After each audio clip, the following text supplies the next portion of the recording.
BFA मेरे लिए, आपके लिए, उसके लिए, उसके लिए कैसे डिसाइड करें भाई? बहुत ही मुश्किल हो रहा है मेरे लिए तो। 12th कर लिया है, पेपर कर रहे हैं, समझ ही नहीं आ रहा है। Hello everyone, welcome back. ये वीडियो आपके लिए है क्योंकि आज हम बात करने वाले हैं बीएफए के बारे में। बीएफए इंपॉर्टेंट कैसे है, क्या उसके प्रोज है, क्या उसके कॉन्स है, बेनिफिट्स क्या है, सैलरी कैसे मिलेगी, क्या डिग्री मिलेगी, कैसे क्या है।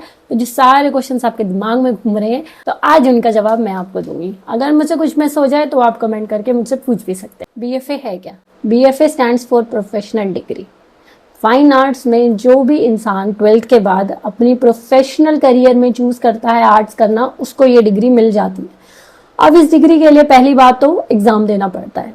अब प्राइवेट में या गवर्नमेंट में कहीं भी अप्लाई करोगे तो एक एग्जाम होता है, उसमें वो सिर्फ ये चेक करते हैं कि आपके पास क्या फंडामेंटल नॉलेज है आर्ट्स की।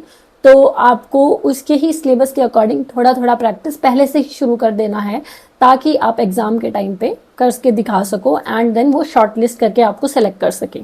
अब आप ये भी कंफ्यूज हो सकते हो कि भाई मेरे पास तो साइंस है बट मुझे आर्ट्स करना है, मैंने कॉमर्स ही है पर मुझे आर्ट्स करना है। तो ये बिल्कुल भी रिलेटेड नहीं है। आप किसी भी बैकग्राउंड से हो, science, commerce, fine arts, it doesn't matter, आप फाइन आर्ट्स कर सकते हो। इट्स जस्ट दैट कि आपको वो एग्जाम क्लियर आउट करना है। इस डिग्री के फर्स्ट ईयर में आप सारी चीजें सीखोगे, painting, graphic designing, sculpture making, photography, animation, सारी चीजों का आपको एक ओवरव्यू देंगे, ताकि आप नेक्स्ट ईयर से आपका जो भी फॉर्टे है, आप जो भी परस्यू करना चाहते हैं आगे, वो चूज कर सको। अब इसमें बहुत सारी चीजें हैं जो आप बाद में सीखोगे। सारी चीजें तो मैं आपको बता नहीं पाऊंगी कि क्या सीखने वाले हो, बट इसमें सारी history, modern art, pollution of art, सारी चीजें जो हमने आज तक आर्ट में हुई हैं वो सब सीखोगे। तो आपका जो फंडामेंटल है और जो बेसिक्स हैं वो बहुत स्ट्रांग हो जाएंगे। बीएफए किसको कंसिडर करना चाहिए? पहली बात तो जो इंटरेस्टेड है। अगर आप अपने आप से एक सवाल पूछिए, क्या आप बैठ के घंटे घंटे आर्ट कर सकते हो? मतलब अगर आपका आर्ट ऐसा दिखे तो भी क्या आप आर्ट करना पसंद करेंगे? क्योंकि स्टार्टिंग में आर्ट ऐसा ही दिखने वाला है। तो अगर आप इस चीज के लिए रेडी हैं तो आपको ये जरूर मिलेगा। क्या आप आर्ट को एंजॉय करते हैं? क्या आप आर्ट की टेक्निक सीखना चाहते हैं? क्या आप अपने आप को 20 साल बाद भी आर्ट करते हुए देख सकते हैं या इमेजिन कर सकते हैं? अगर इन सारे सवालों का जवाब हाँ है तो ही आप आर्ट्स करिए। अगर आप आर्ट इसलिए कर रहे हैं क्योंकि वो कर रहा है, वो कर रही है, उन्होंने बोला वैसे है, तो बिल्कुल मत कीजिए। क्योंकि ये फील्ड ऐसी है जिसमें आपका इंटरेस्ट होगा तो ही आप आगे परस्यू कर पाओगे। क्योंकि मेरे पास बहुत आर्टिस्ट ऐसे भी आते हैं, मैसेज करते हैं कि हमारे ऑर्डर्स नहीं आ रहे हैं, और मैं उनका जब प्रोफाइल जाके चेकआउट करती हूँ तो मुझे देखने को मिलता है कि उनका आर्ट ही उस लेवल का नहीं है कि उनके पास ऑर्डर्स ज़्यादा हैं। आप अगर ऑर्डर्स के लिए आ रहे हैं इस फील्ड में या फिर सिर्फ मनी के लिए आ रहे हैं तो this field is not for you. आपको क्रिएटिव होना पड़ेगा, आपको अच्छे से टाइम देना सीखना पड़ेगा इस फील्ड में। बेनिफिट्स क्या हैं बीएफए के? First of all structured learning है। इसमें सारी चीज़ें आपको बेसिक से सिखाई जाएंगी और आगे तक लेके जाया जाएगा। आपके पास बहुत सारे मेंटर्स हैं, टीचर्स हैं, सीनियर्स हैं जो आपको कंसिस्टेंटली गाइड करेंगे और आपको हेल्प करेंगे ग्रो करने के में। अब आगे जाके आर्ट टीचर भी बन सकते हैं। अगर आप बीएफए के बाद एमएफए और आगे पीएचडी करते हो तो आप ऐसा एक करियर ग्रोथ भी देख सकते हो। और पोर्टफोलियो बिल्ड करने का भी आपको बहुत टाइम मिल जाता है, क्योंकि ओवर द टाइम आप इतने सारे आर्ट वर्क्स, इतने सारी चीज़ें करते हो कि आप अपना बेस्ट जो है वो पोर्टफोलियो में इंक्लूड करते जाते हो। लास्ट आपका ये है कि आपका नेटवर्किंग बहुत अच्छा हो जाता है। आपके फेलो स्टूडेंट्स, आपके फेलो क्लासमेट्स और टीचर्स बहुत ज़्यादा आगे जाके अलग अलग फील्ड्स में एक्सप्लोर करने वाले हैं। तो अगर आपको उनसे नेटवर्किंग अच्छा है तो आपको भी करियर में हेल्प होगा। और ये जो नेटवर्किंग फ्रीलांस आर्टिस्ट है उनके पास अवेलेबल नहीं होता है। इसका डाउन साइड क्या है? फर्स्ट ऑफ ऑल कोई गारंटीड जॉब नहीं है। बीएफए का मतलब ये नहीं है कि आपको जॉब मिलेगी ही मिलेगी। सेकेंड, आपका कॉस्ट बहुत लगता है। आपका कॉलेज का फीस, आपका ट्रांसपोर्टेशन कॉस्ट, आपका मटेरियल कॉस्ट और पोर्टफोलियो बिल्ड करने का जो कॉस्ट है, हो सकता है कि किसी के लिए वो ज़्यादा हो जाए। और आर्ट में पोर्टफोलियो बहुत मैटर करता है। अगर आपका पोर्टफोलियो फाइन आर्ट्स करने के बाद भी अच्छा नहीं है तो वो कोई यूज़ की नहीं है डिग्री आपकी। लास्ट है कि सेल्फ टॉट आर्टिस्ट से भी आपका बहुत कंपटीशन रहेगा, क्योंकि वो लोग यूट्यूब, फ्री सोर्सेज और इन सब से बहुत ज़्यादा सीख रहे हैं और आगे भी बढ़ रहे हैं बिना डिग्री के। करियर ऑप्शंस क्या क्या अवेलेबल हो जाते हैं बीएफए के बाद? Graphic designer, animator, Illustrator, photographer, art teacher, UI UX designer, advertising creativity artist for games और फिल्म्स, और फ्रीलांस आर्टिस्ट। तो ये सारे ऑप्शंस आप फ्रीलांस आर्टिस्ट को छोड़ के एक्सप्लोर कर सकते हो। क्योंकि फ्रीलांस आर्टिस्ट आप बिना BFA डिग्री के भी बन सकते हो। ये वाले जो ऑप्शन है कॉर्पोरेट में बहुत डिमांड है, बट ये एक एज मिल जाता है उस इंसान को जिसके पास एक बहुत अच्छा पोर्टफोलियो भी है और एक बहुत अच्छी डिग्री भी है। सैलरी की बात करें तो सैलरी डिपेंड करती है आपके काम पे और आपके पोर्टफोलियो पे।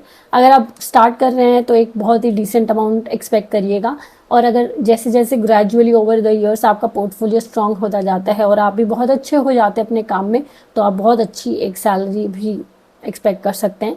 बाकी फ्रीलांस आर्टिस्ट की अगर हम बात करें तो उनका तो किसी मंथ का भी फिक्स नहीं है। किसी मंथ उनका बहुत ज़्यादा आर्ट के ऑर्डर्स आ सकते हैं और किसी मंथ कुछ भी ना आए, तो बहुत ज़्यादा फ्लक्चुएशन उसमें हम देखने को मिल सकती है। BFA और सेल्फ टॉट आर्टिस्ट में फ़र्क क्या है? एक स्ट्रक्चर्ड लर्निंग है, डिग्री है, नेटवर्किंग है और teacher guidance constantly. Self taught artist के पास बहुत सारे रेडिली अवेलेबल सोर्सेज हैं जहाँ से वो सीख सकते हैं। सेल्फ डिसिप्लिन की थोड़ी सी कमी हो जाती है क्योंकि उसमें आपके पास कोई भी ये नहीं बोलेगा कि आपको आज के इतने असाइनमेंट सबमिट करने हैं। तो जो डिसिप्लिन है और जो सेल्फ टॉट की जो जर्नी है आपको अपने आप ही करनी पड़ेगी। उसके बाद लोअर कॉस्ट है, कॉस्ट कोई भी नहीं है क्योंकि आपको फ्री सोर्सेज से सब कुछ अवेलेबल मिल जाता है। Worth in the age of AI, absolutely yes. AI सिर्फ इमेजेस जनरेट कर सकता है, क्रिएटिव थिंकिंग और क्रिएटिविटी नहीं। तो ओरिजिनल आइडियाज़ जो है वो ह्यूमन ही क्रिएट करते हैं, तो human touch is very important. तो आप बिल्कुल भी इररेलेवेंट नहीं होने वाले हो। बट अगर आपको और ज़्यादा रेलेवेंट होना है इस in the age of AI, तो आप डिजिटल आर्ट भी साथ साथ सीखिए और AI को भी इनकॉर्पोरेट करना सीखिए, तो आप बहुत ज़्यादा अपने जो काम को है वो आगे ले जा पाएंगे। Who should not do BFA? जिसका कोई जेन्युइन इंटरेस्ट आर्ट्स में ही नहीं है, वो सिर्फ इसलिए कर रहे हैं ताकि वो इंसान या किसी ना किसी को वो देख रहे हैं जो बहुत ज़्यादा अच्छा कर रहा है आर्ट की फील्ड में और बहुत ज़्यादा ग्रो कर गया, तो उन्हें ये लगता है कि मैं भी कर लूँगा या कर लूँगी तो मैं भी बहुत आगे बढ़ जाऊँगी। तो ऐसा बिल्कुल भी नहीं है। ये फील्ड बहुत ज़्यादा मैटर करती है उनके लिए जो आर्ट्स में इंटरेस्टेड होते हैं। अब आप अपने आप से पूछिए कि आप क्या एक स्केच बुक या एक पेपर लेके पूरा दिन बैठ सकते हैं ताकि इस वाइट पेपर को आप समथिंग इस क्रिएटिविटी में बिल्ड कर सकें। ये सवाल अपने आप से पूछिए। सबसे चीज़ एक अच्छी है कि आप करके देखिए, 1 दिन 2 दिन 3 दिन 1 महीना 3 महीना लगातार करके देखिए और फिर आपको अपने सवाल का जवाब खुद मिल जाएगा। और अगर आपको ऐसा लगता है कि बहुत ज़्यादा हाई सैलरी मुझे मिल जाएगी, बहुत ज़्यादा पैसे मिल जाएंगे, तो ये भी बिल्कुल भी ट्रू नहीं है। हाँ, पैसे मिलते हैं लोगों को, बट वो उन्हीं को मिलते हैं जो जेन्युइनली इंटरेस्ट क्रिएटिविटी की साइड होता है। फाइनल वर्डिक्ट यही है मेरा कि अगर आपको जेन्युइन इंटरेस्ट है आर्ट्स में, आप पैशनेट हो, आपके पास बहुत एक स्ट्रक्चर्ड आपको लाइफ जीनी है और आपको पता है कि मुझे यही करना है लाइफ में, तो आप ज़रूर BFA करिए क्योंकि ये बहुत ही एक अच्छा करियर ऑप्शन है। इसमें आप जाके आगे बहुत ज़्यादा क्रिएटिविटी और बहुत सारी चीज़ें में एक्सेल कर सकते हो। को वैल्यूएबल मेंटरशिप, गाइडेंस और ये सारी चीज़ें मिलेंगी तो और भी हेल्प होगा। और अगर आपको आर्ट को एज अ हॉबी ही परस्यू करना है तो आप ऑनलाइन सोर्सेज से पढ़ सकते हैं, ऑनलाइन सीख सकते हैं, सारी चीज़ें अवेलेबल हैं, तो BFA की डिग्री की ज़रूरत नहीं है। और काफ़ी लोग ऐसे भी हैं जिन्होंने ग्रेजुएशन ऑलरेडी कर ली है, BCom, BPA और बाकी सारी, बाद में इंटरेस्ट आया है और वो खुद से पूछ रहे हैं कि BFA करें या ना करें। तो अगर आपने जो पॉइंटर्स हैं सारे मतलब चेकआउट कर लिए हैं और अगर आपको प्रोफेशनली उसमें घुसना है कि आपको टीचर बनना है या कुछ बनना है, तो आप परस्यू करिए, वरना आप फ्रीलांस आर्टिस्ट भी बनोगे तो अगर आप अपना पोर्टफोलियो बिल्ड करते हो आगे जाके तो भी आपको जॉब मिल जाएगी, ऐसा कुछ नहीं है। आर्ट करते रहिए, आर्ट बिखेरते रहिए अपनी ज़िंदगी में और सबकी दुनिया में, क्योंकि आर्ट बहुत ज़रूरी है। आजकल पेरेंट्स अपने बच्चों को बोलते नहीं है आर्ट परस्यू करने के लिए, which is wrong I would say. इंसान को, हर एक बच्चे को ये हक होता है कि वो करे वो जो उसे अच्छा लगता है, आपको भी वही करना चाहिए। Thank you so much for watching, see you in the next video, bye.